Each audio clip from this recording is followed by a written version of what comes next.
கதையை பார்ப்பதற்கு முன்னாடி இந்த கதையை பற்றிய தகவல்கள் அறிய கமெண்ட் பண்ணுங்க. வாங்க கதையை பார்க்கலாம். அத்தை வந்தாள். நான் ஆழ்ந்த தூக்கத்தில் இருந்தேன்.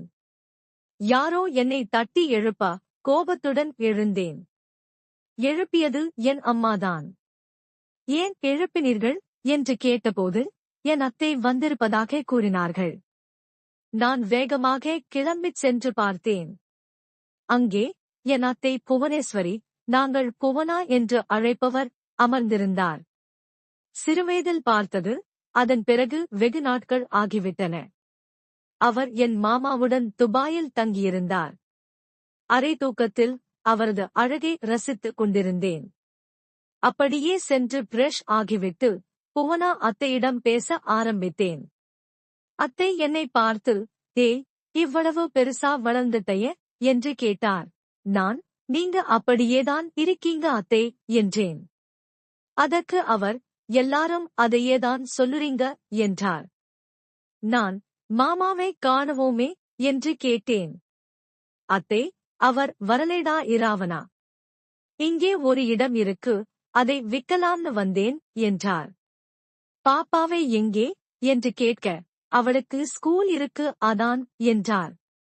மாமா இல்லாமல் எப்படி விற்க முடியும் என்று கேட்டதற்கு, இந்த இடம் என் பேர்ல தான் இருக்கு இராவனா. அதான் நான் மட்டும் வந்தேன். அவருக்கும் வேலை அதிகமா இருக்கு என்று பதிலளித்தார். வாங்குவதற்கு ஆட்கள் இருக்கிறார்களா என்று கேட்டேன். அவர், இல்லாமலையா? இங்க நான் மட்டும் வரப்போறேன் என்றார். நான், சூப்பர் அத்தை என்றேன். என் உடம்பை பார்த்து, உடம்பெல்லாம் நல்லா பயங்கரமா வச்சிருக்கியடா என்றார். அது ஒர்க் அவுட் தான் என்று சொன்னேன். அவர், நான் கொழுக்கு முழுக்கு என்று இருந்ததை பற்றி பேசினார். நான், நீங்க இன்னும் இளமை மாறாமல் தானே இருக்கீங்க என்றேன். அவர், அட போடா, உன் கன்னத்தை பிடிச்சுக்கிள்ள, சூப்பரா இருக்கும் என்றார். இப்பவும் பண்ணலாமே என்றேன். என் கன்னத்தில் தாடி வளர்ந்து விட்டதால் முன்பு இருந்த பூஸ் கனம் இப்போது இல்லை என்று அவர் குறைபட்டுக் கொண்டார். அது உண்மைதான் என்று நானும் ஒப்புக்கொண்டேன். இன்று ஒர்க் அவுட் பண்ணவில்லையா என்று கேட்க, இன்று சண்டே என்பதால் ரெஸ்ட் என்று சொன்னேன். நீ எவ்வளவு வளர்ந்தாலும் எனக்கு என் செல்லக்குட்டி இராவணன் என்று அன்பாகச் சொன்னார். நான் நன்றி சொன்னேன். எங்க அம்மா என்னிடம் வந்து, நீதாண்டா புவனாவுக்கு ஹெல்ப் பண்ணணும் என்றார். என்ன ஹெல்ப் என்று கேட்டேன்.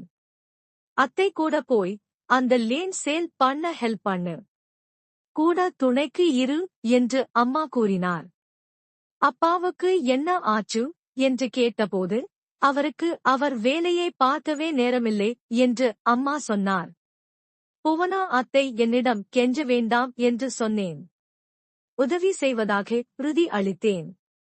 அவர் மிகவும் நன்றி கூறினார். நான், அவருக்கு உதவி செய்யாமல் வேறு யாருக்கு செய்யப் போகிறேன் என்று சொல்லி முடித்துவிட்டு இருவரும் கிளம்பினோம். பத்திரப்பதிவாளர் அலுவலகத்திற்கு சென்று பத்திரம் வாங்குபவருக்கு மாற்றி எழுதி கொடுத்துவிட்டு அட்வான்ஸ் வாங்கி வந்தோம். இன்னும் 10 நாட்களில் மீதி பணத்தை தருவதாக கூறினார்கள். அதன் பிறகு புவனா அத்தை, பிரயாணி, சாப்பிடலாம் என்று அழைத்துச் சென்றார். நாங்கள் சாப்பிட ஆரம்பித்தோம்.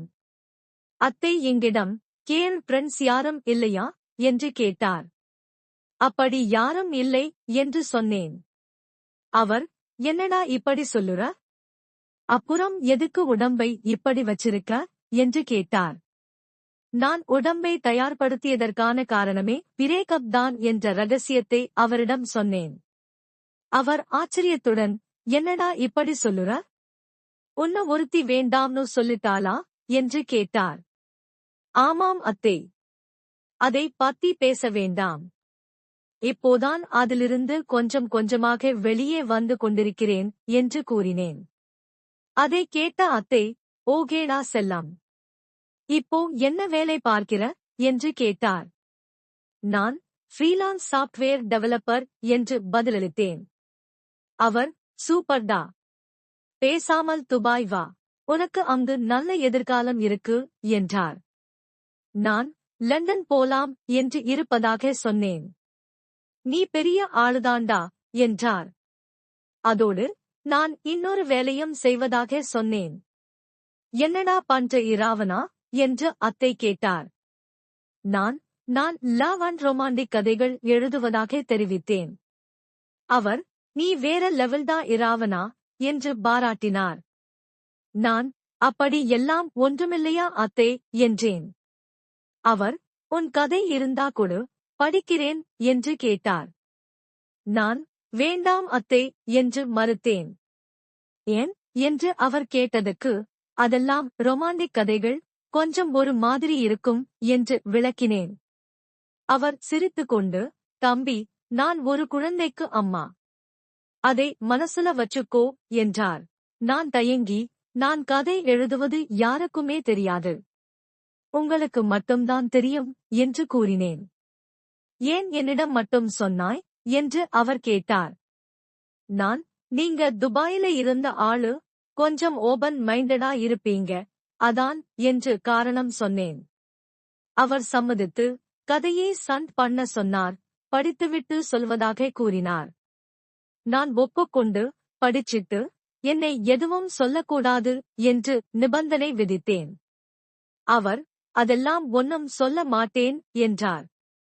நாங்கள் இருவரும் சாப்பிட்டு முடித்தோம். என் அத்தைக்கு கதையை அனுப்பினேன். அவர் அன்று இரவு படிப்பதாக சொல்லிவிட்டார். மறுநாள் வந்தது. என் அத்தை என்ன சொல்லப் போகிறார் என்று எனக்கு ஒரே தயக்கம் மற்றும் ஆவல். அவர், கதை நல்லா இருந்துச்சுடா என்று சாதாரணமாக சொல்லி முடித்துவிட்டார். வேறு எதுவும் சொல்லவில்லை. எப்போதும் போல் சாதாரணமாக பேசினார். எனக்கோ ஆச்சரியம் மற்றும் ஏமாற்றம். அடுத்த 6 நாட்கள் சென்றன. என் அப்பா மற்றும் அம்மா மருத்துவமனைக்கு செல்வதாக சொன்னார்கள். மருத்துவமனை வேறு ஊரில் இருந்ததால் வர இரவாகும் என்று கூறிவிட்டு சென்றார்கள்.